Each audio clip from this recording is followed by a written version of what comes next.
बिस्मिल्लाहिर्रहमानिर्रहीम, अस्सलाम वालेकुम नाज़रीन, आप देख रहे हैं प्रोग्राम द लास्ट आवर में हूँ यासिर रशीद और प्रोग्राम में मेरे साथ मौजूद हैं सीनियर तज्ज़ियाकार राना मोहम्मद अजीम साहब। नाज़रीन, अगर आज के दिन का अहाता किया जाए तो आज पाकिस्तान के 29वें चीफ जस्टिस काजी फायस ईसा जो हैं वो अपने ओहदे से सबकदोश हो चुके हैं। आज उनकी रिटायरमेंट का दिन था। फुल रेफरेंस के अंदर उन्होंने शिरकत की जिसमें उनकी अहलिया मौजूद थी, ख़ानदान के दीगर अफराद मौजूद थे। उस फुल रेफरेंस के अंदर 16 जजेस दीगर मौजूद थे। जस्टिस मंसूर अली शाह ने उस रेफरेंस के अंदर शिरकत नहीं की और वह इस वक्त उम्रे की सआदत के लिए सऊदी अरब के अंदर मौजूद हैं। उस रेफरेंस से खिताब करते हुए जस्टिस काजी फायस ईसा साहब ने अपने माजी के हवाले दिए और उन्होंने ये बताया कि मैं चीफ जस्टिस बलूचिस्तान किस तरीके से बना, बलूचिस्तान के अंदर मेरे फैसले क्या रहे, सभी को मालूम है। उन फैसलों की रोशनी के अंदर वहाँ पर जो इकदामात उठाए गए, इस्लाहात लाई गई, उनमें मेरी अहलिया का बहुत बड़ा किरदार था, लेकिन मेरी अहलिया ने अपने नाम को उजागर करने से मना किया हुआ था। फिर उन्होंने सुप्रीम कोर्ट के हवाले से बात की। फिर उन्होंने ये भी कहा कि हमारे सामने जो कागज़ आते हैं हम उसको देख के फैसला करते हैं। हो सकता है हमारे बहुत से फैसले गलत हों, हो सकता है कि एक कागज़ किसी के लिए फ़ायदेमंद हो और किसी के लिए नुकसानदेह, कोई मुखालिफ हो सकता है, लेकिन हत्तुल इम्कान ये कोशिश की कि इंसाफ का बोलबाला हो सके। जस्टिस याहिया अफरीदी ने उनके तमाम जो काम हैं उसके हवाले से उन्हें खराज तहसीन भी पेश किया और कहा कि आज उनके जाने पर वो रंजीदा भी हैं। जस्टिस याहिया अफरीदी के हवाले से जस्टिस काजी फायस ईसा साहब ने कहा कि माजी करीब में जो बेंचेस तश्कील पाते थे उसके हवाले से जस्टिस याहिया अफरीदी को लेके बहुत सारे लोग समझ नहीं पाते थे। बहुत सारे लोगों की राय थी कि ये इधर का फैसला देंगे, ये इधर का देंगे, लेकिन जस्टिस याहिया अफरीदी के बारे में कोई वसूख से बात नहीं कर सकता था कि ये क्या फैसला देंगे और उन्होंने जस्टिस याहिया अफरीदी के लिए भी नेक तमन्नाओं का इजहार किया। इसके अलावा अगर आज देखा जाए तो बानी पाकिस्तान तहरीक इंसाफ इमरान खान की जो हमशीरा हैं उज़्मा खान और अलीमा खान साहिबा, आज वो भी ज़मानत के ऊपर रिहा हुई। आज पाकिस्तान तहरीक इंसाफ के बेशुमार लोग जो हैं, कारकुनान उनके जो हैं, उनकी ज़मानत के ऊपर रिहाइयाँ मुमकिन हुई, लेकिन उन्हें किसी दूसरे केस में गिरफ्तारी डाल के अटक जेल में मुंतकिल किया जा रहा था। संगजानी के करीब वाक़या पेश आया। पुलिस क्लेम करती है कि 3 कैदी वैन्स के ऊपर नामालूम अफराद की जानिब से हमला किया गया। राना साहब, फुल कोर्ट रेफरेंस जिसमें काजी फायस ईसा साहब ने अपनी बातें की, फिर याहिया अफरीदी साहब की बातें की, कैसा ट्रेंड देखा आज आपने? बिस्मिल्लाहिर्रहमानिर्रहीम, अस्सलातु वस्सलामु अलैका या सय्यदी या रसूल अल्लाह, अस्सलातु वस्सलामु अलैका या सय्यदी या हबीब अल्लाह, ताजदार खत्मे नबूवत जिंदाबाद जिंदाबाद। बात है यासिर के आज एक दौर का इख्तिताम हुआ और एक दौर का आगाज हो गया। काजी साहब ने क्या अच्छा किया, क्या बुरा किया, उनकी फेवर में कौन था, उनकी फेवर में कौन नहीं था, काजी साहब के हवाले से किसने क्या कहा, किसने क्या नहीं कहा, ये आहिस्ता आहिस्ता आने वाले वक्तों में बहुत बहुत पीछे चीजें चली जाएंगी।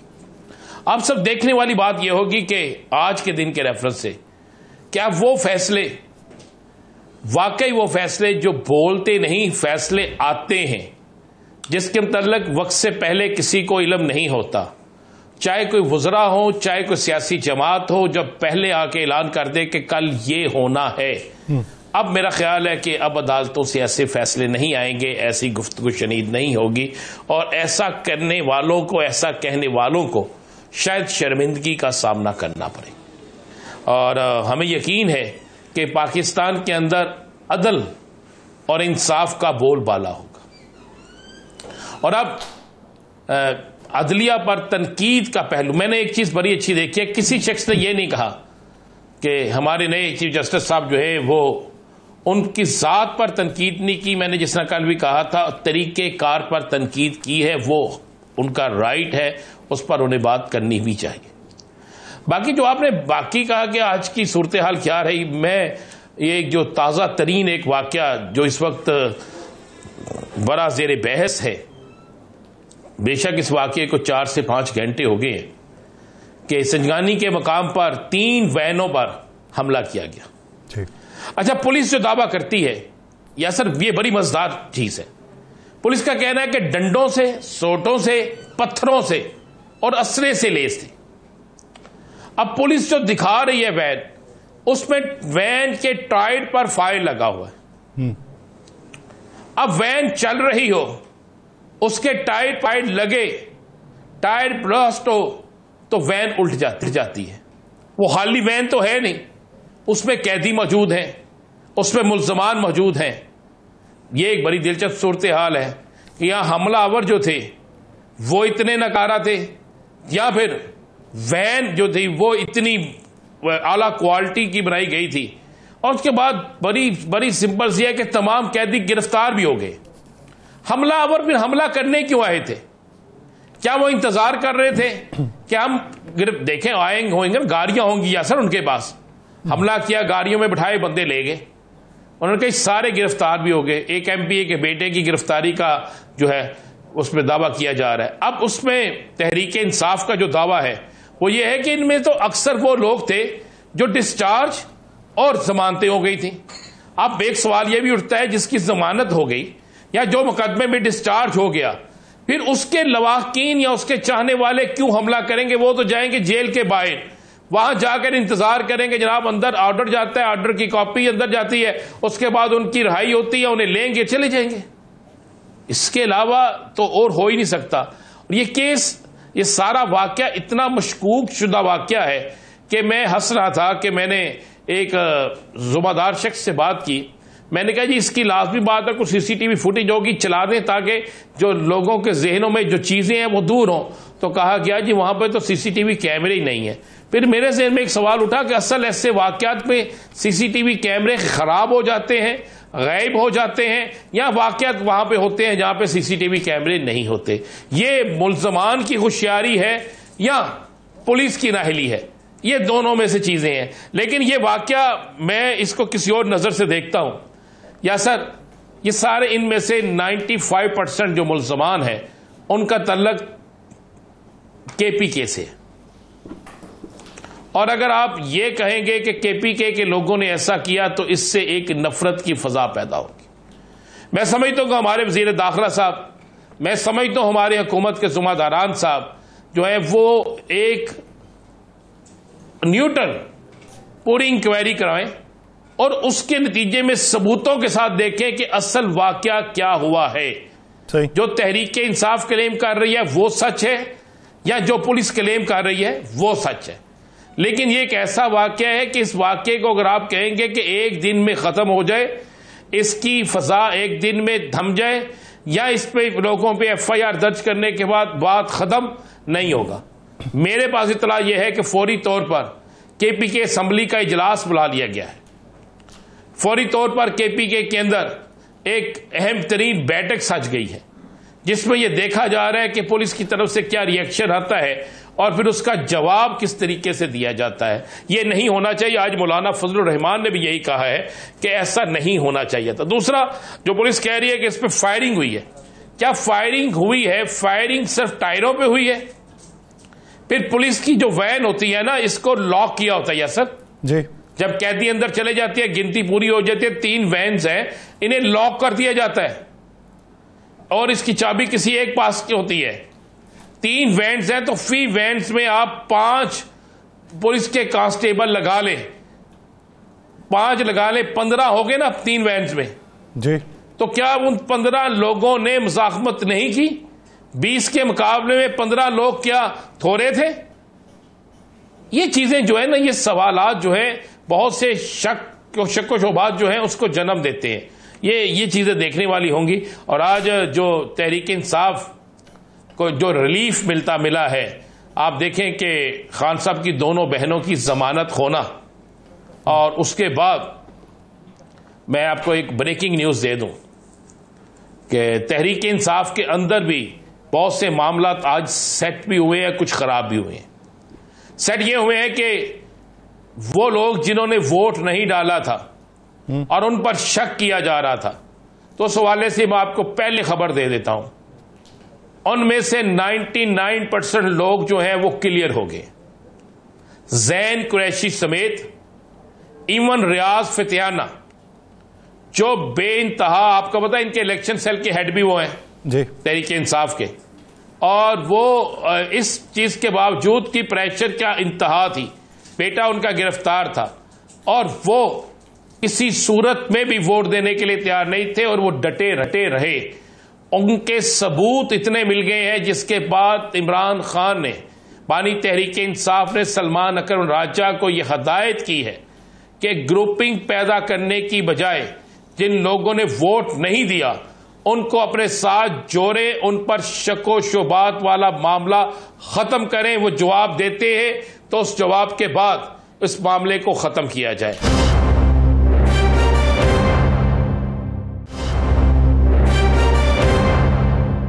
अच्छा राना साहब, ये बताइए कि खैबर पख्तूनख्वा से अब पाकिस्तान तहरीक इंसाफ को लीड कौन करेगा? इस पे बड़ी चहमगोइयां चल रही हैं। क्या चहमगोइयां चल रही हैं, आप थोड़ा सा समझा दें मुझे, ताकि मैं आपको आपकी मर्जी और तसल्ली के मुताबिक आपको बता सकूं। बात ये चल रही है कि अब अली अमीन गंडापुर साहब उस तरीके से लीड नहीं करेंगे और हिदायत जो हैं वो बानी पीटीआई से नहीं लेंगे, बल्कि वो हिदायत बुशरा बीबी साहिबा से ली जाएंगी। ये इतना बड़ा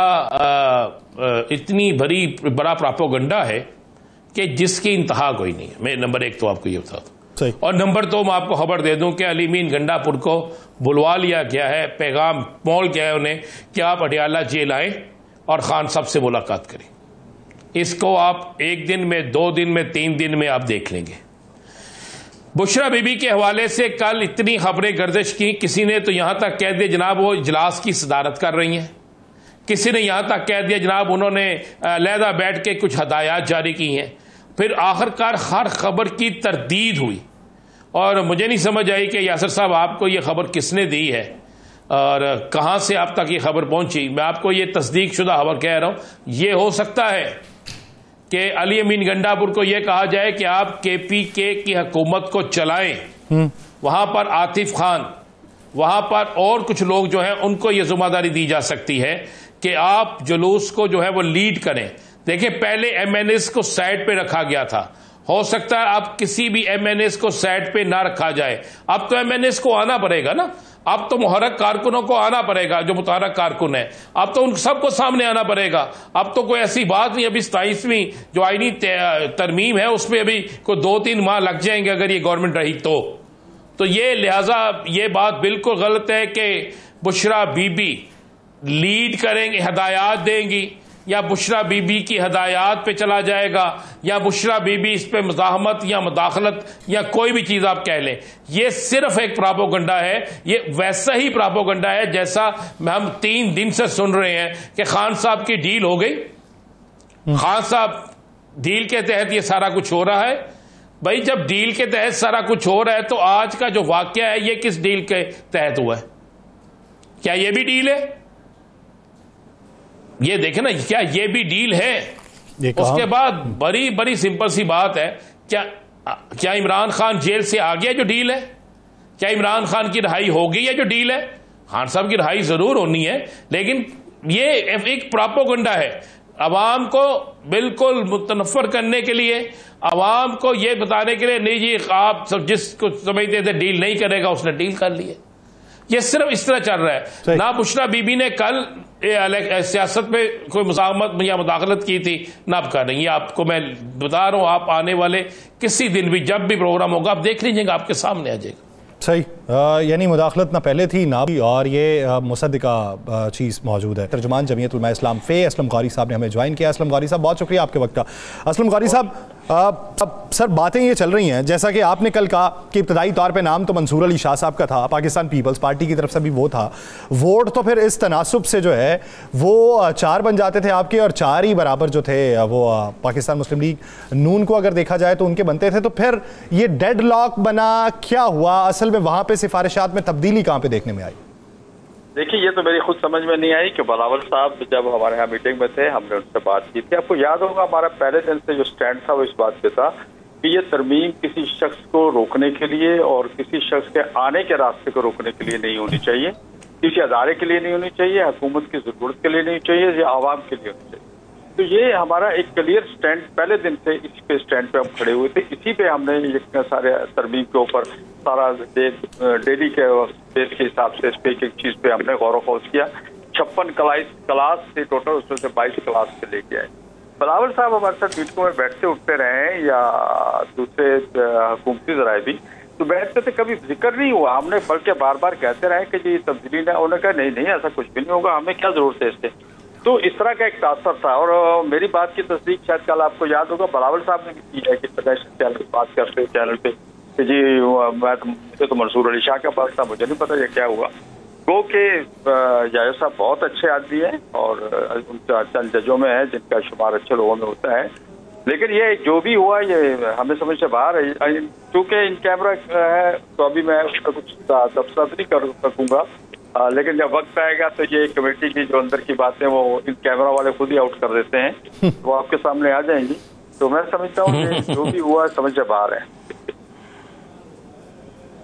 अच्छा गौरी साहब, आज मौलाना साहब ने कहा कि जो मसवदा हमें दिखाया गया और जो मसवदा पेश किया गया उसमें कुछ तब्दीली थी, ये वादा खिलाफी थी या अचानक तब्दीली थी? नहीं, वो एक तो चीजें थी हमने ठीक करा ली थी, जब वो पार्लियामेंट में पेश होने से कबल वो ठीक हो गई थी। शायद कामरान साहब ने भी बताया हो आपको कि वो हमने पेश करने से पहले तब्दील करा ली थी, एक दो चीजें थी। तो वो कहते थे सहवन हो गई, उन्होंने ये कहा। तो बहरहाल ये हम समझते हैं कि जो चीज तय हो उसी को होना चाहिए। इस तरह फिर बाद में अगर बात होगी तो हमने और आपने मिलकर यहाँ चलना है। अपोजिशन और हुकूमत का चोली दामन का साथ है और आज भी उसी पार्लियामेंट में बैठे हुए, कल भी हम लोगों ने होना है। तो अगर इस तरह से मिसकमिटमेंट होगी तो आगे जाके गाड़ी कैसे चलेगी? तो सर ये मिसकमिटमेंट पहली बार हुई? मैं समझता हूँ हमारे साथ तो बड़ी पुरानी होती आ रही है जी। हम तो MRD में हम कोड़े खाते रह गए, राणा साहब जानते हैं, हम तो कोड़े खाते रह गए। हुकूमत मोहतरमा शहीद बना के चली गई। बिल्कुल, हम दूसरों के भी अपोजिशन में थे और PDM में भी हमने जो कुछ किया और उसके बाद हमें जो कुछ मिला सब आपके सामने। हम आती हो गए जी। आप इसमें तो कोई शक नहीं जी कि देग आपने पकानी है, खाना किसी और ने है, ये इसी तरह होता है। अख्तर मेंगल साहब पर मुकदमा दर्ज हो गया। अख्तर मेंगल साहब पर FIR दर्ज हो गई, आपकी तरफ से बड़ी शदीद तरीन मजम्मत आई और मौलाना साहब ने यह भी कहा कि 27वीं तरमीम का रास्ता रोकेंगे। ख्वाजा सिर्फ 27वीं तरमीम का इशारा दे चुके हैं। जी, मैं समझता हूं कि बलूचिस्तान के जो हालात हैं इस वक्त, जी बलूचिस्तान के जो हालात हैं इस वक्त 10-10, 15-15 दिन वहाँ रोडे ब्लॉक हो जाती हैं और बलूचिस्तान की सूरत बहुत ही हसास है। इस हसास सूरत हाल पे हमने पानी डालना है। हमें तो ये कहा गया था कि इसको ठीक करने के लिए हम फौजी अदालतें बना रहे हैं, जिसपे हमने अपोज किया इसको। तो हमने तो यही कहा कि इस पे पानी डालें, इस आग को ठंडा करें ताकि मामला ठीक हो। लेकिन मैं तो समझता हूँ जो लोगों ने ये FIR कटवाई है इसके ऊपर जनाब मेंगल साहब पर, अख्तर मेंगल साहब पे, तो ये तो उन्होंने उस आग पे पेट्रोल छिड़कने की कोशिश की है और मैं समझता मुनासिब नहीं है। हुकूमत को फिलफौर इसको वापस लेना चाहिए, इस तरह तो मामला बिगड़ जाएंगे। फिर दूसरी बात जो आपने फरमाई 27वीं अमेंडमेंट वाली, हम ठीक है, हम अमेंडमेंट आएगी, हम देखेंगे अमेंडमेंट में है क्या। लेकिन अगर वही चीजें हैं जो चीजें हमने 26वें अमेंडमेंट से निकाली है तो फिर इंशाल्लाह फिर बिल्कुल अपोज होगा और ठीक ठाक हम उसके खिलाफ मैदान में खड़े होंगे। हम इतनी आसानी से उसको पास करने नहीं देंगे। अच्छा असलम गौरी साहब, ये बताइए कि क्या पहले ऐसा कोई एग्रीमेंट हुआ है कि इब्तदाइया के तौर के ऊपर आधा जो है वो मुसव्विदा लाया जाए, उसके ऊपर इत्तफाक राय करवा लिया जाए, फिर आधा जो है वो बाद में हो?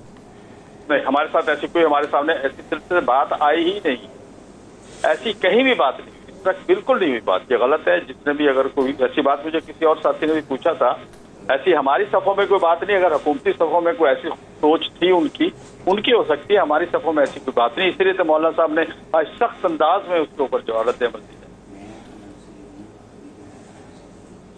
अच्छा, क्या आप देख रहे हैं, आप हुकूमत को मुद्दत पूरी करते हुए देख रहे हैं? देखिए, हम तो कहते हैं जी कि ये फार्म 47 के ऊपर हुकूमत बनी हुई है और हम इस असम्बली को हम एहतजाजन इसमें जा रहे हैं कि अगर बैठे तो अपना रोल तो अदा करें। ऐसा ना हो कोई ऐसी चीजें हों जो कल को हमें कौम के सामने शर्मिंदा हों। और हम तो ये चाहते हैं कि फौरन नए इंतखाबात कराए जाएं और साफ और शफाफ इंतखाबात हों।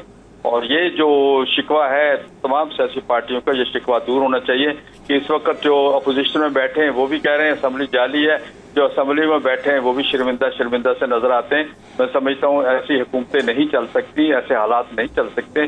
साफ सुथरे अवामी नुमाइंदे आप लाएंगे, अगर अवाम के नुमाइंदे असल नुमाइंदे हुकूमत में आएंगे, बलूचिस्तान और KP के भी हालात भी आपके कंट्रोल में आ जाएंगे। वहां पर सियासी लोग बैठेंगे, जो लोग वहां के नुमाइंदे होंगे, तो इंशाल्लाह वहां के हालात को संभाल लेंगे। जब अवाम को जवाब के लोग आएंगे तो मईशत भी ठीक करेंगे। तो इसलिए मैं समझता हूँ साफ और शफाफ इंतखाबात होना चाहिए। जो भी आता है उसको आने दिया जाए, क्यों रास्ता रोका जाता है जी? कभी हमारा रास्ता रोका जाता है, कभी पीटीआई का रास्ता रोका जाता है, तो ऐसा नहीं होना चाहिए जी।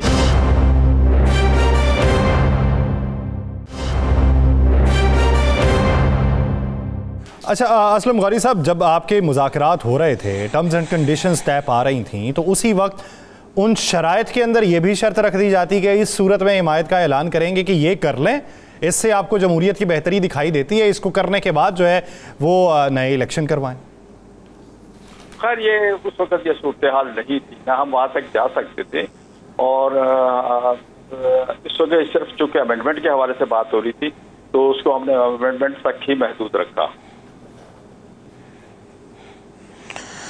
अच्छा गौरी साहब, एक चीज जो जिसपे मौलाना साहब ने हमेशा स्टैंड दिया, और ये चीज आपको, आपकी सियासी जमात को जिसने बड़ी तकवीयत दी इस मामले पे, एक तो आपके एमएनए एक सेनेटर अगवा हुए जिस पर मौलाना साहब ने कहा, बाकी भी जगहों से यही आवाजें आई, पीटीआई से भी, बेंगल साहब की तरफ से भी, लेकिन इसके बाद जब तरमीम हो गई, सारा कुछ हो गया, तो उसके बाद अब एक आवाज जो है पीपल्स पार्टी और नून लीग की तरफ से 3 दिन से मुसलसल आ रही है, और वो ये है कि मौलाना साहब को हमने इसलिए साथ रखा कि हम चाहते थे कि तमाम लोग साथ हो, नहीं तो हमारी गिनती पूरी थी।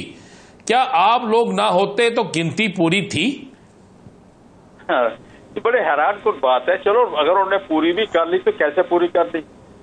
क्या जो मौजूदा इनके एमएनएज हैं वो डबल हो गए हैं, या उनके यहाँ माजत खां किस तरह वो बढ़ते जा रहे हैं अचानक? कौन सा फार्मूला है? तो फिर इसका मतलब आपको गलत तरीका इस्तेमाल कर रहे थे। एक तरफ तो आप जमहूरियत की बात करते हैं, और दूसरी तरफ हम अगर इस तरह भी बात करेंगे तो जो मेरे सियासतदान इस तरह की बात करते हैं वो अपने आप से पूछें कि वो कर क्या रहे हैं, क्या उनको ये देव देता है इस तरह की बातें करने का?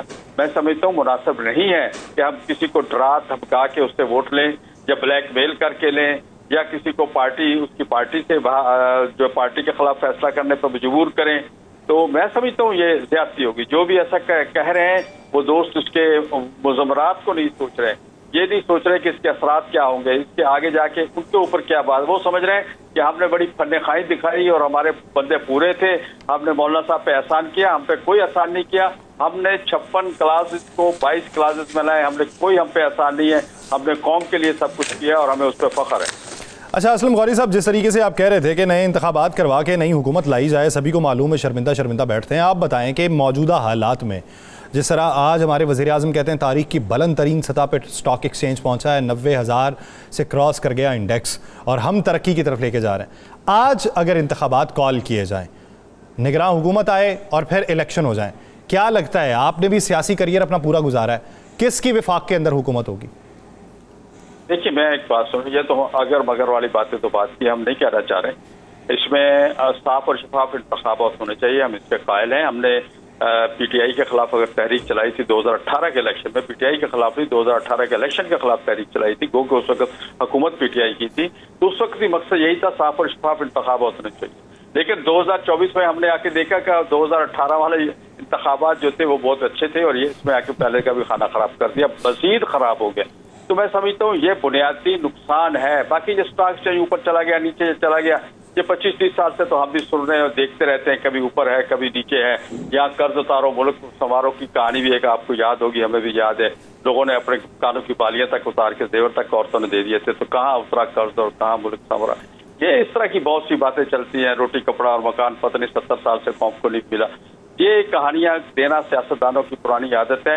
मैं समझता हूँ साफ और शफाफ इंतखाबात और अवामी नुमाइंदे, चाहे किसी भी पार्टी के, मैं फिर बार बार वही बात कह रहा हूँ, चाहे किसी भी पार्टी के हों, वो आना चाहिए। उसके बगैर इस मुल्क का और कोई हल नहीं है, ना कोई माशाल्लाह हल है, ना कोई अमरियत हल है, ना इस किस्म की डम्मी हुकूमतें हल है। बिल्कुल आप दुरुस्त कह रहे हैं। तो आप क्या देख रहे हैं? फिर मेरा ही वही सवाल है, ये 5 साल पूरे होते आप देख रहे हैं, बड़ी गहरी नजर है आपकी सियासत पे। नहीं, जो हालात है इसमें तो नजर नहीं आ रहे। जिस तरह जो हुकूमत की इस वक्त पोजीशन है और जिस तरह उनके आपस में देखे ना, सिर्फ एक एमक्यू भी नाराज होकर बैठ जाए तो धड़ाम हो जाएगी इनकी। और पीपल्स पार्टी वाले तो वैसे ही कहते हैं कि हम हुकूमत में नहीं है, हम बाहर बैठे हुए हैं और बस सिर्फ हम सपोर्ट कर रहे हैं। तो ऐसी हुकूमत बैसाखियों पे खड़ी हुई हुकूमत है हजूर, इससे तो बाप के 4 बंदे बाहर निकल जाए तो हुकूमत बैठ जाएगी। ये इस तरह की हुकूमतें चलेंगी नहीं, ना चल सकती है डिमी हुकूमतें। तो मैं समझता हूँ कि मुश्किल होगा। और इस वक्त देखें KPK की हुकूमत और मरकजी हुकूमत के दौरान तनाव कितना है और KPK के अमन अमान के क्या हालात है, वहाँ पर इन दोनों हुकूमतों को मिलकर बैठना चाहिए। लेकिन तनाव की हालत आप देखें क्या सूरत हाल है। तो यही सूरत हाल है जिसकी वजह से मामला दिन ब दिन खराब होते जा रहे हैं, मुआशी भी, अमन अमान के भी, और जिसके सारे असरात आवाम पर पड़ रहे हैं, हुक्मरानों पर नहीं पड़ रहे। यानी हुकूमती जमातों से अगर सिर्फ बाप नाराज़ी इख्तियार करते हुए अलहदा हो जाए तो हुकूमत तो उसी वक्त भी गिर सकती है। बहुत शुक्रिया असलम गौरी साहब इस हवाले से अपना वक्त देने के लिए। एजाजुल हक साहब ने हमें ज्वाइन किया। एजाजुल हक साहब बहुत शुक्रिया आपके वक्त का। एजाजुल हक साहब, क्या बना ये आईनी तरमीम के बाद कि कुछ खबरें जो माजी करीब में चल रही थीं जिसका वैसा नतीजा देखने को नहीं मिला, लेकिन अब देखने को मिल रहा है? देखिए, एक बात तो तय थी ना ये कि ये तरमीम जो है वो लाना चाह रहे थे काफ़ी अरसे से, और इसमें जो है वो कुछ अदालती ऐसी इस्लाहत थी जिनको मतलब अब पार्लियामेंट की बालादस्ती के लिए मैं कहूँगा कि उसमें कोई ऐसा हर्ज नहीं था कि वो इस्लाहत ना होती, और उस पर बड़ा गौर व खौस हुआ। और आखिर में तो जो सामने सांप आया उसका जो डंग ही नहीं था, उसका डंग ही निकाल दिया गया। तो बिल्कुल सिंपल वो एक किस्म की इस्लाहत आई हैं जिसमें कि थोड़ा पार्लियामेंट्री कमेटी को थोड़ा सा जानदार बनाया गया है, कुछ जुडिशल कमीशन के अंदर नामजदगियाँ की गई हैं जिससे कि एक बैलेंस ऑफ पावर जो है वो होगा। देखें, बात अब ये करने की है कि जब जजेस जो है वो कानून साजी करनी शुरू कर दें जो कि पार्लियामेंट का काम है, और इंटरप्रिटेशन जो है वो फिर थर्ड पार्टी पे छोड़ दें, तो फिर यही होगा। आप 45 साल पुराने माजरत के साथ केस उठा रहे हैं, 45 साल पुराने, और फिर आप उन केसेस पे पूरी कौम को गुमराह कर रहे हैं। आप ये कह रहे हैं कि जी इस केस के जो लीगल पहलू हैं, जो कानूनी पहलू हैं, हम उनको हाथ नहीं लगा सकते। लेकिन क्या लेकिन भाई, तुम कौन होते लेकिन करने वाले? जब कानून को नहीं हाथ लगा सकते, या तो आप लीगली बताएं कि इसमें भाई ये खामी थी फलां केस के अंदर, तो फिर तो ठीक है। ऐसे ऐसे केसेस हैं जो कि ओपन एंड शट केसेस थे, उनको खोल दिया गया, जो बंद हो चुके थे उनको खोल दिया गया। तो वो समझ रहे थे कि कोई हमें कोई पूछने वाला ही नहीं है, हमारी बादशाहत है, और इस बादशाहत के अंदर सारी राया को जो है वो रहना पड़ेगा। ये जो आप पुराने केसेस की बात कर रहे हैं वो 63 नजर सानी वाले की कर रहे हैं? नहीं, 63 है, उसमें जो है वो 1979 के केसेस उठा लिए थे, जो भुट्टो साहब का केस था, जो लीगल केस था, जिसमें कि यूनानिमस डिसीजन आया था हाई कोर्ट का, स्प्लिट डिसीजन आया था सुप्रीम कोर्ट का, और फिर रिव्यू जो था वो 100% आया था। और फिर खुद जज साहब कह रहे हैं, बेंच फुल बेंच बना के अपने टिकट्स देखने के साथ खुद कह रहे हैं जी कि इसकी कानूनी पहलू जो है वो ऐसे बेहतरीन है कि हम उनको हाथ नहीं लगा सकते। भाई तुम जस्टिस अनवारुल हक साहब, जिन्होंने PCO के तहत हलफ भी नहीं लिया और उनकी जजमेंट को चैलेंज भी नहीं कर सकते, फिर वो केस खोलने की क्या मुझे बताएंगे? क्या एक सदारती रेफरेंस है और आपने केस खोल दिया, और केस खोल कर क्या किया? केस खोल कर ये कहा जी कि हम इसको कानूनी पहलू जो है उनको कुछ नहीं कहते, मतलब कि कानूनी तौर पे ये सही हुआ है, लेकिन फलां हो गया, सारी कौम को गुमराह किया हुआ है, और एक पार्टी को खुश करने के लिए कि वो जो है शादियाने बजा रहे हैं कि शायद उस केस के अंदर कोई ऐसी गलती थी जिस गलती की वजह से जो आज उसकी जो है वो इस्लाह होगी। एजाज साहब, आपने बात की, मैं उस रात वो सारी तकारीर सुन रहा था जिस रात तरामीम की रात थी, और मैं आपको देख रहा था असम्बली में, पार्लियामेंट में, कि आप भी अपनी पार्टी की तरफ से तकरीर करेंगे, कुछ सवालात का जवाब देंगे जो डायरेक्ट आपके वालिद साहब के वहाँ पे सरेआम किए जा रहे थे। एक तरफ आप वो सारे हवाले भी दे रहे हैं, एक पार्टी का हवाला भी दे रहे हैं, फिर आपने वोट भी उसको दिया। देखिए, उस पार्टी को तो वोट नहीं दिया मैंने तरमीम को वोट दिया, इसमें कोई शक नहीं है। और तरमीम मैं समझ रहा था कि उस तरमीम के लिए देखे ना, एक कंसेंसस राणा साहब उसके लिए बनाया गया। उसमें PTI ने 10 की 10 जो स्पेशल कमेटी की मीटिंग थी जिसमें मैं भी शामिल था, सारी कमेटी मीटिंग्स में वो बैठे हैं, उन्होंने अपने नुक्ता नज़र को बयान किया है, उन्होंने अपने जो उनकी जो चीज़ें वो चाह रहे थे जो निकालना चाह रहे थे उनके बारे में उन्होंने बयान किया है। और फिर मौलाना फजल रहमान साहब ने, अब ये जो मसवदा सामने आया है ये तो मौलाना फजल रहमान का मसवदा है, और पहला मसवदा था, दूसरा आया, तीसरा आया, फिर ये चौथा आया, और इस पे एक कंसेंसस इवॉल्व हुआ। मेरा ख्याल है कि मैंने पहले दिन से ये कह दिया था कि देखें, अगर मैं अपने आप को पीटीआई की जगह रखूं तो मैं कभी भी इसको वोट नहीं दूंगा, क्योंकि अगर मैं जेल में हूं और मेरी पार्टी जो है वो बाहर बैठी हुई है तो मैं कैसे उनको इजाज़त दूंगा कि आप जाकर वोट दें। चाहे मैं इसको 100% समझता हूँ कि ये सही काम हो रहा है, और जो ये पीटीआई वाले भी समझ रहे थे कि ये इस्लाहत होनी चाहिए, और उन्होंने अपने ख्यालात का इजहार भी करते रहे वो।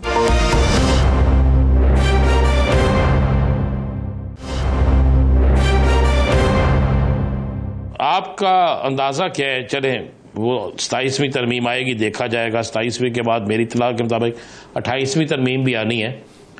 आप मौजूदा सियासी सिनेरियो में इन हाउस तब्दीली कोई देख रहे हैं? देखिए, इन हाउस तब्दीली की कोई मुझे लगता है कि कोई गुंजाइश नज़र नहीं आ रही इस वक्त, क्योंकि पीपल्स पार्टी बड़ी पार्टी है, PMLN बड़ी पार्टी है, दोनों का आपस में मतलब एक किस्म का इत्तेफाक है, और दोनों जो है वो मिलकर आगे चल रहे हैं। ये दो जमातें हैं जिन्होंने फैसला करना है, और फिर MQM भी, अब 19 सीटें उनके पास भी हैं, तो ये है जो तब्दीली ला सकते हैं। लेकिन तब्दीली तो तब लाए ना जबकि कोई ऐसे नज़र आ रहा हो कि हुकूमत जो है वो चल नहीं रही, फिर यही जमातें जो है आपस में बैठ कर, कोलिशन पार्टनर जो है वो फैसला करें, जी नहीं ये नहीं चला सक रही पार्टी तो फिर ये पार्टी चलाएगी। लेकिन बात ये, कान को इधर से पकड़ो या उधर से पकड़ो। चले एक इजाफा कर ले इजाज भाई, एक इजाफा कर लें, क्या डील या डील हो रही है? देखें, अब ये बड़ा एक सेंसिटिव इशू है। मैं डील की बात नहीं कर रहा, मैं हिकमत की बात कर, तदब्बर की बात कर, पाकिस्तान की बेहतरी की बात कर रहा हूँ। और मैं ये समझता हूँ कि डील ना मैंने करनी है, ना आपने करनी है, करवानी है, ना करनी है, ना मेरे कहने से ये डील होनी है। डील उनके कहने से होनी है जो डील, इसको डील कह लें या हिकमत कह लें आप, कि जिन्होंने ये करनी है। मैं माजी के कई दफ़ा निशानदेही कर चुका हूँ, ये बात कर चुका हूँ कि 1999 से लेके 2002 तक, यानी तकरीबन 2-2.5 साल थे, जब तक उस वक्त के जो कैदी नंबर जो भी थे, 804 तो नहीं थे लेकिन 408 कह लें या जो भी, उन्होंने फैसला नहीं किया कि भाई हाँ मुझे अब काफ़ी हो गया, बातचीत करनी चाहिए, तो बातचीत महीने के अंदर अंदर होकर वो बाहर भी चले गए थे। तो ये फैसला मैंने नहीं करना, ना आपने करना, ये उन्होंने करना है जो समझते होंगे कि हमें बात करनी चाहिए। अच्छा, एजाज साहब, एक आखिरी सवाल ये है कि आप क्या समझते हैं कि मियाँ साहब का बैरून मुल्क क़याम जो है वो तवील होगा या मुख्तसर दौरानी है? मेरा नहीं ख्याल कि इतना लंबा तवील होगा, कि मेरी मुख्तसर सी उनसे गुफ्तगू हुई थी जाने से पहले, तो उन्होंने कहा था कि मैं कुछ अरसे के लिए जा रहा हूँ। उनके दोस्त हैं, बड़े करीबी दोस्त हैं, उनकी अहलिया की उन्होंने ताज़ियत करनी थी जो फौत हो गई हैं, तो बहुत पुराने दोस्त हैं, उनको मैं भी जानता हूँ, 1990 से तो मैं जानता हूँ उनको। तो एक उन्होंने पहुँचाना था, फिर शायद रास्ते में अपने चेकअप वगैरह के लिए रुके। मेरा ख्याल है कि विदिन कह तो नहीं सकता, लेकिन मेरा ख्याल है कि 1 महीने के अंदर अंदर वापस आ जाएंगे। 1 महीने के अंदर अंदर वो वापस आ जाएंगे आपके ख्याल में? बहुत शुक्रिया एजाज साहब इस हवाले से अपना वक्त देने के लिए। नाज़रीन, मौजूदा मंजरनामे पे पाकिस्तान तहरीक इंसाफ की हिकमत अमली जानते हैं। पाकिस्तान तहरीक इंसाफ के रहनुमा शकील अताब विर्क ने हमें ज्वाइन किया है। शकील अताब विर्क साहब, बहुत शुक्रिया आपके वक्त का। शकील साहब, क्या समझते हैं कि इस वक्त जो इबहाम पाए जा रहे हैं कि बहुत सारे करीबी लोग, यानी इस वक्त जो सियासी पंडित हैं जिनकी आजकल पेशीन गोइयाँ बड़ी काम आ रही हैं, वो कहते हैं जी खान साहब के जो कपड़ों से ज़्यादा करीब रहे हैं उनकी तरफ से बातें सुनने को मिलेंगी, ये किस तरफ को इशारा कर रहे हैं या फिर प्रोपेगेंडा है जो इम्पोज किया जा रहा है PTI के ऊपर? यासर साहब, बहुत शुक्रिया। राना अजीम साहब, अस्सलाम वालेकुम। पहले तो यासर साहब, वालेकुम अस्सलाम। जो मर्जी कुछ कर लेना, ये देखें, यहाँ जितनी भी बातें अफवाहें हैं, ये कभी भी ऐसा नहीं है कि वोट है खान साहिब का। खान साहिब के बगैर ना तो कोई फॉरवर्ड ब्लॉक, ना कोई दूसरा, ना किसी का कोई भी, ये जो कपड़ों के करीब कहते हैं, किसी का ना तो कोई अमल दखल है, ना ही वो किसी को कोई किसी की बात मानता है। सिर्फ इमरान खान साहब का जो हुक्म होना है ना, उसके मुताबिक आगे तहरीक इंसाफ ने चलना है। शकील अता विरक साहब, चौधरी परवेज लाई साहब से आपकी मुलाकात हुई। चौधरी परवेज लाई साहब दोबारा एक्टिव होना शुरू हो गए हैं, कब तक वो आकर अपना वो रोल अदा करेंगे जो हमेशा उनका रोल होता है? देखिए राना साहब, चौधरी साहब की तबीयत ठीक नहीं थी, जिस वजह से उनको थोड़ा सा आराम की जरूरत थी। और हम इंशाअल्लाह ताला जैसे चौधरी साहब की क़यादत में, चौधरी परवेज लाही और चौधरी मोनस लाही साहब की क़यादत में डट कर खड़े हैं। आपको पता है कि चौधरी साहब की जो इस पोजीशन में जिस तरह चौधरी साहब के साथ जबर और जुल्म किया गया, उसके बावजूद वो खान के साथ खड़े हैं, हक और सच के साथ खड़े हैं। देखिए राना साहब, खान जो है वो अपने लिए जेल में नहीं बैठा, वो इस अवाम के लिए, इस कौम के लिए, मैं समझता हूँ उम्मत मुसलमान के लिए वो जेल में बैठा हुआ है। शकील साहब, बड़ी बातें चल रही हैं इन दिनों में कि तहरीक चलेगी और मुनज़्ज़म तहरीक पंजाब से चलेगी। वो तहरीक किस ज़मन के अंदर चलनी है, कितने दिनों के लिए चलनी है और उसके इम्पैक्ट से क्या तवक्कुआत है? देखिए यासर साहब, इन्होंने अपनी चोरी छुपाने के लिए जो भी ये अमल करेंगे ना, अपनी चोरी छुपाने के लिए, फार्म 47 को छुपाने के लिए, सब कुछ अपना छुपाने के लिए, देखें जो भी ये अमल करेंगे, ये इंशाअल्लाह ताला उससे रुसवा होंगे, बदनाम होंगे। और ये जो तहरीक है ना, ये अब किसी लीडर ने नहीं चलानी, ये तहरीक ना किसी लीडर के बस में है। ये तहरीक का इमरान खान के वर्करों की, इमरान खान के साथ मोहब्बत की ये तहरीक खुद अवाम ने चलानी है। जिस अवाम के लिए वो जेल में बैठा है, उस अवाम ने चलानी है। तो जब अवाम तहरीक चलाती है ना, फिर वो रुकती नहीं होती यासर साहब, फिर उसको रोकना नामुमकिन होता है। तो कब तक आप इस तहरीक को चलता हुआ देख रहे हैं जो यासर साहब पूछ रहे हैं? क्या नवंबर या इससे भी आगे? इंशाअल्लाह ताला राणा साहब, ये नवंबर में सब इंशाअल्लाह ताला क्लियर हो जाएगा। ये डील सब कुछ खत्म हो जाएगा। देखे, जिससे डील करनी है वो जेल में बैठा है। किस बात की डील करनी है इन लोगों ने?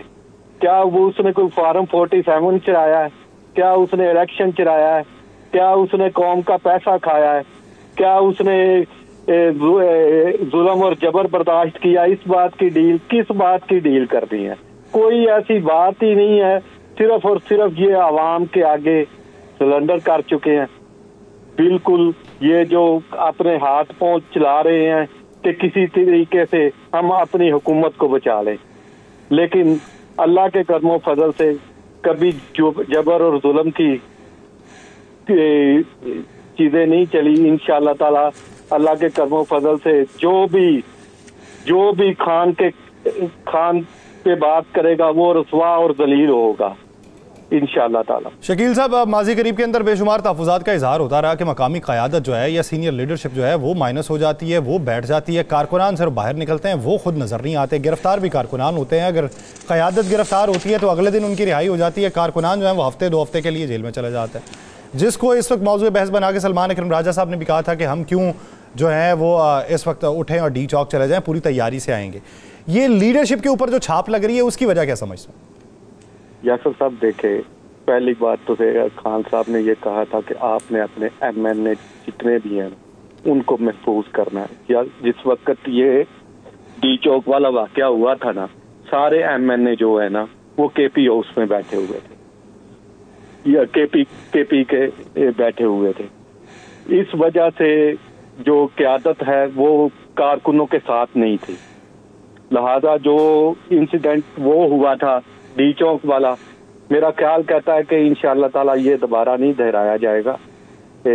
इस पे पूरी क़यादत, देखे, खान साहब की जितनी भी टीम है ना, जितनी भी टीम है, ये सब हम लोग सब खान साहब की वजह से हैं। और खान साहब का जो भी हुक्म होना है इस क़यादत में, बेशक कोई नरमी दिखाए, बेशक कोई सख्ती दिखाए, किसी का लहजा होता है। देखे ना कि कोई किसी को आप ये एक बात कहे किसी के बंदे को कि आपने ये चीज बॉर्डर क्रॉस करना है, वो बॉर्डर क्रॉस करने जोगा ना भी हो तो वो कम से कम जितना है उतना तो करे ना। इंशाअल्लाह ताला ये आप देखेंगे कि ये तहरीक जो है अब रुकने वाली नहीं है। इंशाअल्लाह ताला ये जरूर अब इस मुल्क के लिए, इस कौम के लिए इंशाअल्लाह ताला तुलू होगी। तो शकील साहब, हम ये यकीन रखें कि नवंबर में तहरीक चल रही है?